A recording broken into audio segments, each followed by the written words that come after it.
आगरी समाजातल्या काही विशेष रूढी परंपरा आजही जिवंत आहेत। आगरी समाजाच्या लग्न सोहळा किंवा हळदीला धवलारीप महिला काही विशेष गीत सादर करीत असतात।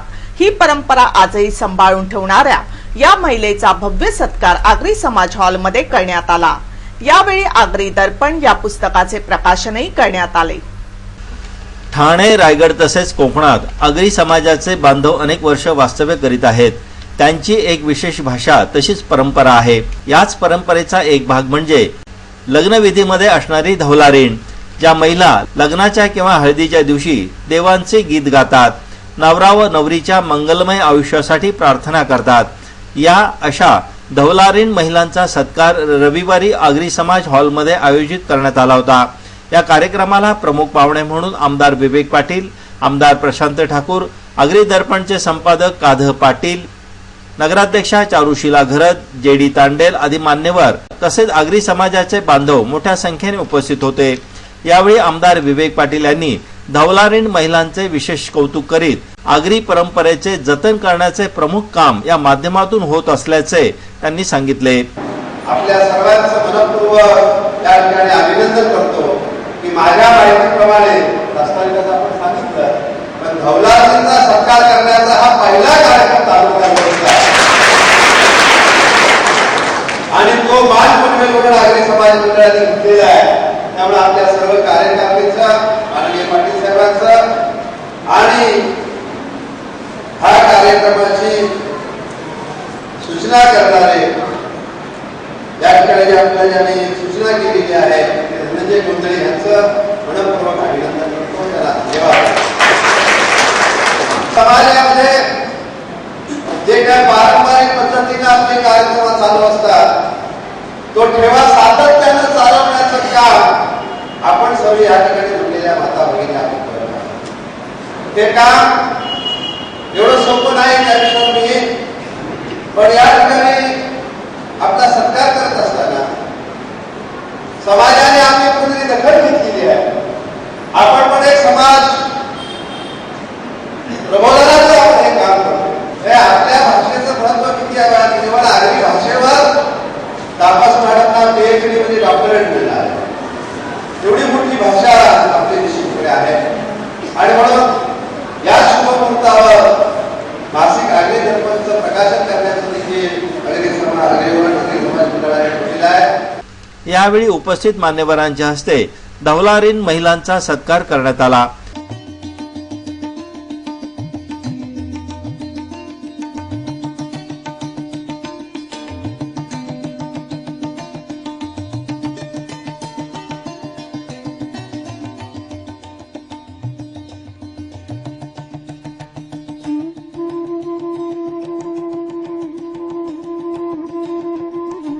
आमदार विवेक पाटील यांच्या हस्ते आगरी दर्पण या पुस्तकाचे प्रकाशनही यावेळी करण्यात आले।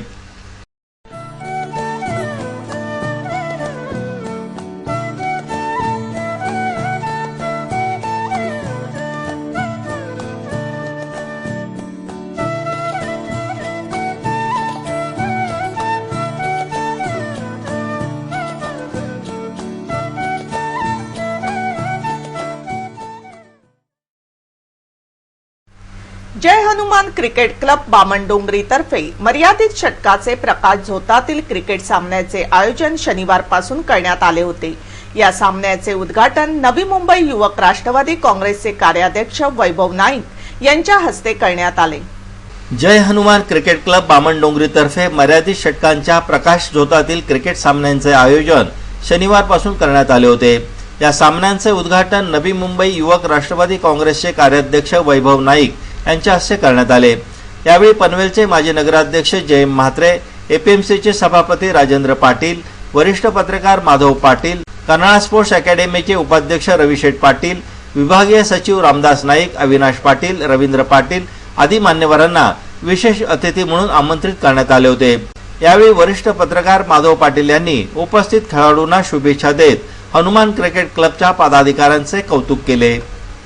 प्रकाश झोताचे सामने आयोजित करताना काय अडचण होते याचा 5 वर्ष आम्ही वाईट वर्षापेक्षा किती कठीण काम असतं याचा अनुभव घेतलाय। यावर्षी वैभव नाईक आपल्या कार्यक्रमाला होते, ते सगळं बघितलं आणि असा कार्यक्रम आयोजित करताना फार कसरत करावी लागते आणि ते कसरत कष्ट परिश्रम या ठिकाणी आपण घेतले असं मला कोळसा माफियांविरुद्ध एकट्याने समर्थपणे लढा देणारे शहीद नरेंद्र कुमार सिंग यांना श्रद्धांजली अर्पण करण्यात आली। वाशीच्या तुंगा हॉटेलमध्ये हा कार्यक्रम अलीगड मुस्लिम मायनॉरिटी महाराष्ट्र या संघटनेच्या विद्यार्थ्यांनी आयोजित केला होता। वाशी येथील तुंगा हॉटेलमध्ये शहीद नरेंद्र कुमार सिंग यांना अलीगड मुस्लिम मायनॉरिटी महाराष्ट्रातील विद्यार्थ्यांनी श्रद्धांजली अर्पण केली। शहीद नरेंद्र कुमार सिंग हे 10 लाख कोटींचा गैरव्यवहार करणाऱ्या कोळशाचे माफिया यांच्या विरुद्ध उभे राहिले होते। यामुळे कोळशाचे अवैध व्यापाऱ्यांनी मिळून त्यांना ठार केले। या कोळसा माफियांचा थेट संबंध काही वरिष्ठ लोकप्रतिनिधींशी होता, जे अप्रत्यक्षरित्या या माफियांना मदत करीत होते। श्रद्धांजली अर्पण करण्यासाठी अनेक लोक एकत्रित जमले होते। या निमित्त देशाचे नागरिक म्हणून अशा वाईट प्रवृत्तींच्या लोकांविरुद्ध आपण लढायला हवे, ज्यामुळे देशातील भ्रष्टाचार हा कमी होण्यास मदत होईल। शनिवारी कोपर खैरणीच्या डम्पिंग ग्राउंडवर भीषण आग लागली। त्यामुळे डम्पिंग ग्राउंडवर पालिकेने अतिक्रमणात जप्त केलेल्या हातगाड्या तसेच इतर सामान जळून खाक झाले। शनिवारी कोपर खैराण्याच्या डम्पिंग ग्राउंडवर भीषण आग लागली। यामुळे डम्पिंग ग्राउंडवर ठेवण्यात आलेले सामान संपूर्णपणे जळून खाक झाले। तसेच अर्धवट जळालेले सामान आता काही उपयोगाचे राहिलेले नाही। या ग्राउंडवर पालिकेतर्फे जप्त करण्यात आलेल्या हातगाड्या तसेच अवैध दुकानांचे सामान ठेवण्यात आले होते। ही आग विझवण्यासाठी अग्निशमन दलाच्या जवानांना अनेक तास झुंजावे लागले। या आगीत अनेक वाहने जळून खाक झाली। आग इतकी भीषण होती की आगीचे डोम लांबूनही दिसत होते। या आगीत सुदैवाने कोणतीही जीवितहानी झाली नाही। या आगीत किती रुपयांचे नुकसान झाले याचा तपास अद्याप लागलेला नाही। या आगीबद्दल अग्निशमक दलाच्या अधिकाऱ्यांनी पत्रकारांना अधिक माहिती दिली। ये कुछ 1:15 बजे आग लगी। जैसा फायर ब्रिगेड को कॉल आया तो ये अपना जो आयरोली से पहला गाड़ी टर्न आउट हुआ और आग आई जो क्रीक है, समुद्र है, वहाँ से आग लगी थी। तो अंदर में हमारा जो अतिक्रमण विभाग जो उसने रखा हुआ भंगार था काफ़ी, और आगे महानगर पालिका की जो बंद अवस्था में गाड़ी है वो गाड़ियाँ रखी थी। फायर ब्रिगेड की गाड़ी गई, उन्होंने बाकी सब लोगों को बुला लिया क्योंकि हवा बहुत तेज़ थी और आग बहुत ड्रास्टिकली जो सिटी की तरफ बढ़ रही थी। तो हमारे 10-12 गाड़ियाँ एट ए टाइम, सब गाड़ियाँ जो 20 से 25 मिनट के अंतर में सब गाड़ियाँ आई, और जो साइड में जो 100-150 लोगों की आबादी है, और बाद में इस तरफ में रिलायंस का जो एक कैंपस है उनके साइड में भी काफ़ी लोग रहते हैं, उधर आज जाने नहीं दी। और महानगर पालिका की काफ़ी संपत्ति बचाई गई।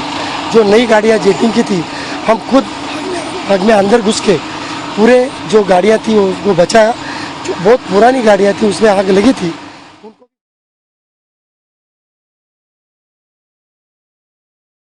अखंड विश्वाला आपल्या अध्यात्म्याच्या प्रभावी माध्यमातून प्रबोधन करणारे अक्कलकोटच्या स्वामी समर्थांचा प्रकट दिन शनिवारी सर्वत्र साजरा करण्यात आला। अखिल भारतीय श्री स्वामी समर्थ नाशिक त्र्यंबकेश्वर कामोठे शाखेतर्फेही समर्थांचा प्रकट दिन साजरा करण्यात आला। अखंड विश्वाला आपल्या अध्यात्माच्या माध्यमातून प्रबोधन करणारे अक्कलकोटचे स्वामी समर्थांचा प्रकट दिन शनिवारी सर्वत्र साजरा करण्यात आला। या प्रकट दिनानिमित्त अखिल भारतीय श्री स्वामी समर्थ नाशिक त्र्यंबकेश्वर कामोठे शाखेतर्फे बाल संस्कार केंद्र व हळदी कुंकू समारंभाचे आयोजन शनिवारी करण्यात आले होते। यावेळी प्रमुख पाहुणे म्हणून माजी जिल्हा परिषद सदस्या पार्वतीताई पाटील, कर्नाळ स्पोर्ट्स अकॅडमीचे उपाध्यक्ष रविशेठ पाटील, मनोदय शाळेचे चेअरमन भगवान वाजेकर, शिवसेना कामोठे महिला शहर संघटक सुरेखा बुरुटे आदी मान्यवरांना निमंत्रित करण्यात आले होते। यावेळी मोठ्या संख्येने लहान मुले व महिला उपस्थित होत्या। यावेळी कर्नाळ स्पोर्ट्स अकॅडमीचे उपाध्यक्ष रविशेठ पाटील यांनी आपल्या भावना अशा व्यक्त केल्या।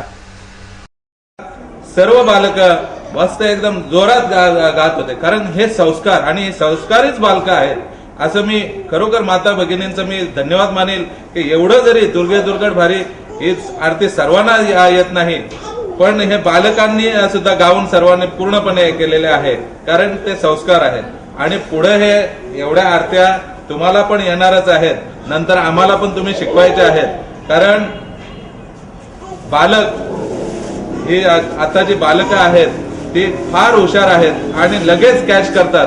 कुठले तुम्ही एकदा मॅडम धडा शिकवलात किंवा एकदा हे संस्कार पाठ शिकवलेत तर ते पूर्ण पाठ होणारच आणि त्याच्यातून त्यांना समाधान मिळणार आहे आणि तुम्हाला पण समाधान माता भगिनींना मिळणार आहे.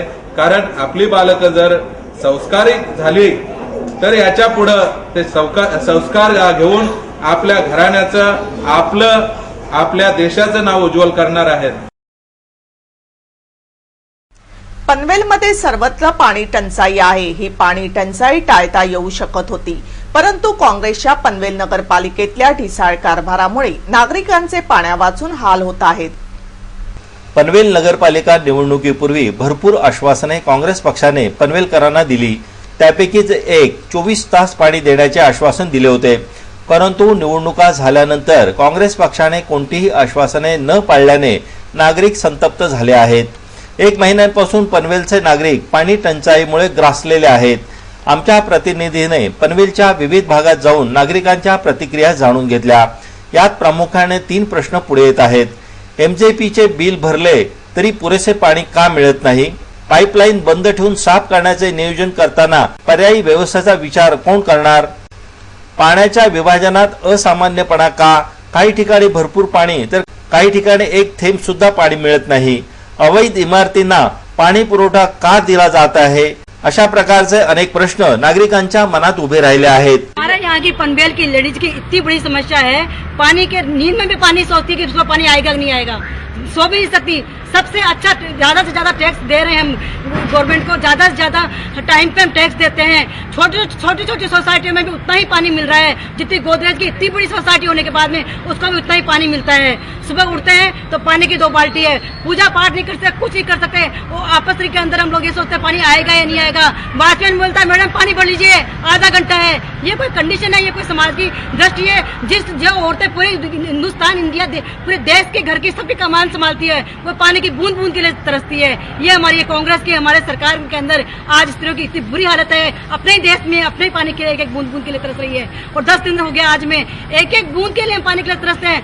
2 घंटा पानी आता है, आधा घंटा पानी आता है. आज नाला खराब है, आज वहाँ का वो माटी खराब हो गई है, 15 दिन पाइप फट गया है. रोज नए नए एक्सक्यूज होते हैं. हाथ जोड़ते हैं, आपसे विनती करते हैं, जिस तरह से हम टाइम से टैक्स देते हैं, सबसे ज्यादा पैसा देते हैं. पनवेल की जनता टाइम टू टाइम आपके हर डिमांड को पूरा करती है. तो कम से कम पनवेल की जनता को भी टाइम से टाइम पानी, इतना पानी तो मिले कि वो अपनी टाइम पे टाइम अपने जो जरूरत के काम है वो तो कर सके, वो भी पूरा नहीं कर पाती है. मेरा म्यूनसिपालिटी से एक सवाल है कि यहाँ पे बोल रहे पानी की समस्या है, इधर बगल में झोपड़पट्टी है, वहाँ पे 3 टाइम पानी फिर कैसे दे रहे हैं? मुझे इतना ही पूछना है कि अगर पानी का प्रॉब्लम है तो फिर इधर प्रॉब्लम है, उधर कैसे प्रॉब्लम नहीं है? यावेळी सुनील बेहरा यांनीही सत्ताधारी काँग्रेस पक्षाच्या कारभारावर कठोर टीका केली. की एकीकडे फार मोठ्या वल्गना करतायत. महाराष्ट्रावर सत्ता यांची, दिल्लीमध्ये सत्ता यांची.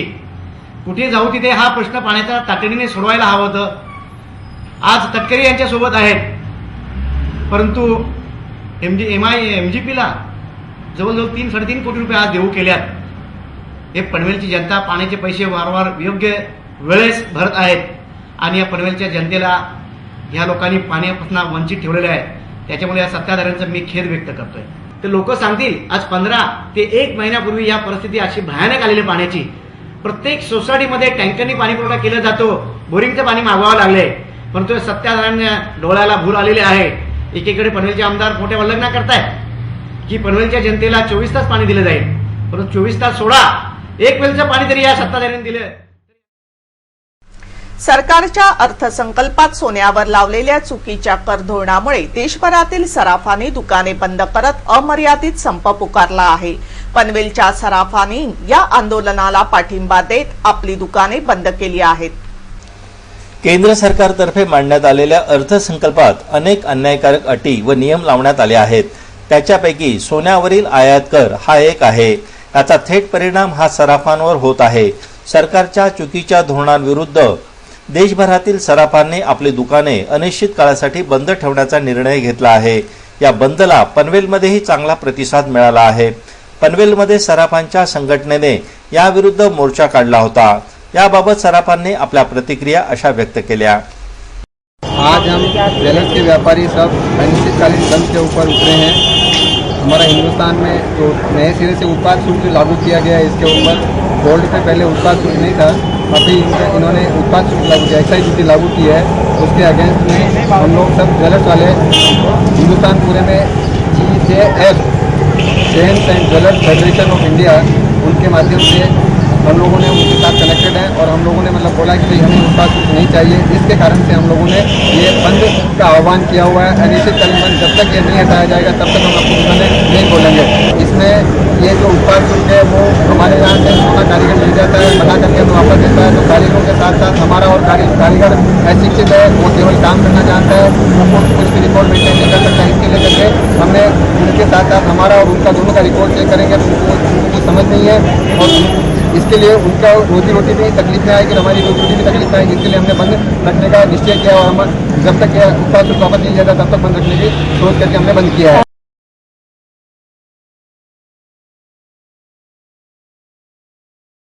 कर्नाळा आजतकच्या बातमीपत्राबाबत आपणास काही माहिती द्यायची असेल, काही सूचना करायच्या असतील किंवा जाहिरातीविषयी कृपया संपर्क साधा। आमचा पत्ता आहे संपादक रमेश भोळे, कर्नाळा आजतक कार्यालय, गेट नंबर 2, गाळा number 9A, Karnala sports academy Panvel. आमचे फोन नंबर आहेत 9323855055 किंवा 9970062185 आणि आमचा ईमेल आयडी आहे karnalaaztak@gmail.com।